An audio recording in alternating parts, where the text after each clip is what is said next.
Susulan kemalangan maut di Lebuh Raya Duk yang meranggut 3 nyawa sekeluarga Sabtu lalu. Penyelidikan keselamatan Jalan Raya Miras telah diarah membantu polis dalam siasatan nahas berkenaan. Timbalan Menteri Pengangkutan Dato' Abdul Aziz Kaprawi berkata, siasatan menyeluruh akan dijalankan termasuk menganalisis rakaman kamera litar tertutup CCTV.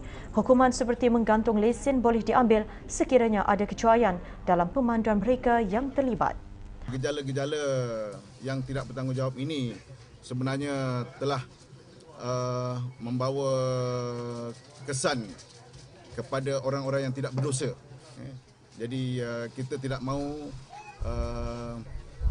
orang-orang yang tidak berdosa yang mengguna di atas jalan raya menjadi mangsa kepada kegiatan-kegiatan haram seperti perlombaan di atas jalan raya.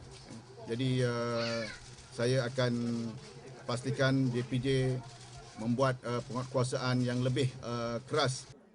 Jabatan Pengangkutan Jalan JPJ juga diarah untuk meningkatkan penguatkuasaan dan pemantauan di Lebuh Raya pada waktu malam, khususnya hujung minggu.